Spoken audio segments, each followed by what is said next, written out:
সূরা ইব্রাহিমের বাংলা অনুবাদ আজ শিখব। আলিফ লাম র, এই কিতাব যা আমি তোমার প্রতি নাজিল করেছি, যাতে তুমি মানুষকে তাদের রবের অনুমতিক্রমে অন্ধকার থেকে আলোর দিকে বের করে আনো, পরাক্রমশালী সর্বপ্রশংসিতের পথের দিকে। আল্লাহর পথ আসমানসমূহ ও জমিনের সব কিছুই যার মালিকানায়, এবং কাফিরদের জন্য রয়েছে কঠিন আযাবের দুর্ভোগ। যারা দুনিয়ার জীবনকে আখিরাত থেকে অধিক পছন্দ করে আর আল্লাহর পথে বাধা দেয় এবং তাতে বক্রতার সন্ধান করে, তারা ঘোরতর ভ্রষ্টতায় রয়েছে। আর আমি প্রত্যেক রাসূলকে তার কওমের ভাষাতেই পাঠিয়েছি, যাতে সে তাদের কাছে বর্ণনা দেয়। সুতরাং আল্লাহ যাকে ইচ্ছা পথভ্রষ্ট করেন এবং যাকে ইচ্ছা সঠিক পথ দেখান, আর তিনি পরাক্রমশালী প্রজ্ঞাময়। আর আমি মূসাকে আমার আয়াতসমূহ দিয়ে পাঠিয়েছি যে, তুমি তোমার কওমকে অন্ধকার হতে আলোর দিকে বের করে আনো এবং আল্লাহর দিবসসমূহ তাদের স্মরণ করিয়ে দাও।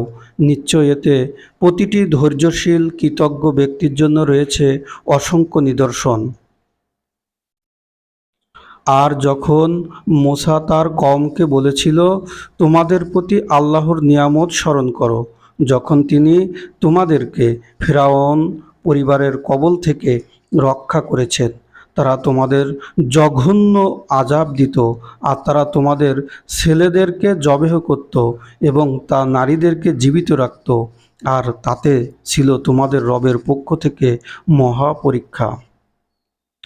আর যখন তোমাদের রব ঘোষণা দিলেন, যদি তোমরা শুকরিয়া আদায় করো তবে আমি অবশ্যই তোমাদের বাড়িয়ে দিব, আর যদি তোমরা অকৃতজ্ঞ হও নিশ্চয়ই আমার আযাব বড় কঠিন। আর মূসা বলল, যদি তোমরাও জমিনের সকলে কুফরি করো তাহলে নিশ্চয়ই আল্লাহ অমুখাপেক্ষী প্রশংসিত। তোমাদের কাছে কি তোমাদের পূর্বের লোকদের সংবাদ পৌঁছেনি? নূহ, আদ ও সামুদ জাতির, এবং যারা তাদের পরের, যাদেরকে আল্লাহ ছাড়া কেউ জানে না। তাদের রাসূলগণ তাদের নিকট স্পষ্ট প্রমাণাদি নিয়ে এসেছিল, ফলে তারা ফিরিয়ে দিল তাদের হাত, তাদের মুখ, এবং বলল, নিশ্চয়ই তোমাদেরকে যা দিয়ে প্রেরণ করা হয়েছে তা আমরা অস্বীকার করলাম, আর তোমরা আমাদের যে বিষয়ে প্রতি দাওয়াত দিচ্ছ সে বিষয়ে আমরা ঘোর সন্দেহে রয়েছি।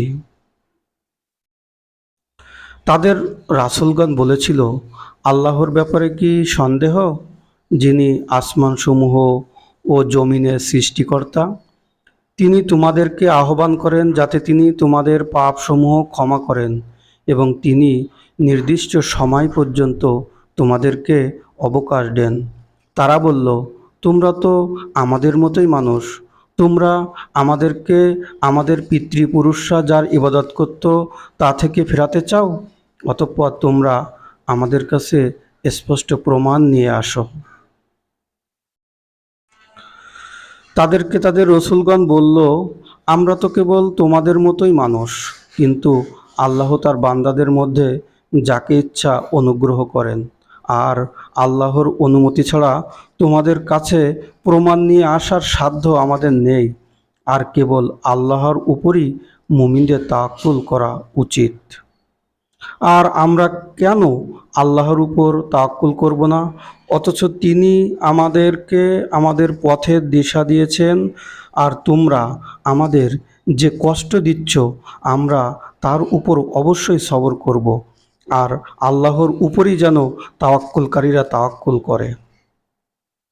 আর যারা কুফরি করেছে তারা তাদের রাসূলদের বলল, আমরা তোমাদেরকে আমাদের ভূখণ্ড থেকে অবশ্যই বের করে দেব, অথবা তোমরা অবশ্যই আমাদের মিল্লাতে ফিরে আসবে।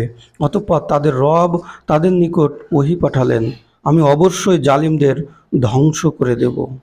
আর নিশ্চয় আমি তাদের পর তোমাদেরকে জমিনে বাস করতে দেব, এটা তার জন্য যে আমার অবস্থানকে ভয় করে এবং ভয় করে আমার ধমকের। আর তারা বিজয় কামনা করল আর ব্যর্থ হলো সকল স্বেচ্ছাচারী হঠকারী।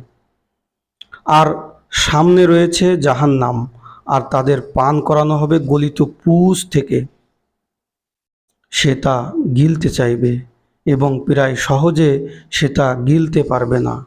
আর তার কাছে সকল স্থান থেকে মৃত্যু ধেয়ে আসবে, অথচ সে মরবে না। আর এর পরেও রয়েছে কঠিন আযাব। যারা তাদের রবের সাথে কুফরি করে, তাদের আমলসমূহের দৃষ্টান্ত হলো এমন ছায়ের মতো প্রবল ঘূর্ণিঝড়ের দিনে বাতাস প্রচণ্ড বেগে যা বহন করে নিয়ে যায়। তারা যা অর্জন করেছে তার মাধ্যমে কিছুই করতে পারে না। এ তো ঘোরতর বিভ্রান্তি। তুমি কি দেখো না যে আল্লাহ আসমানসমূহ এবং জমিন সৃষ্টি করেছেন যথাযথভাবে? তিনি ইচ্ছা করলে তোমাদেরকে নিশ্চিহ্ন করতে পারেন এবং অস্তিত্বে আনতে পারেন নতুন সৃষ্টি। আর এটা আল্লাহর জন্য মোটেই কঠিন নয়। আর তারা সবাই আল্লাহর সামনে হাজির হবে।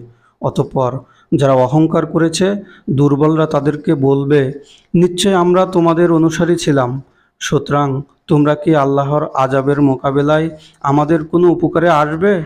তারা বলবে, যদি আল্লাহ আমাদের হিদায়াত করতেন তাহলে আমরাও তোমাদের হিদায়াত করতাম। এখন আমরা অস্থির হই কিংবা সবর করি, উভয় অবস্থায় আমাদের জন্য সমান।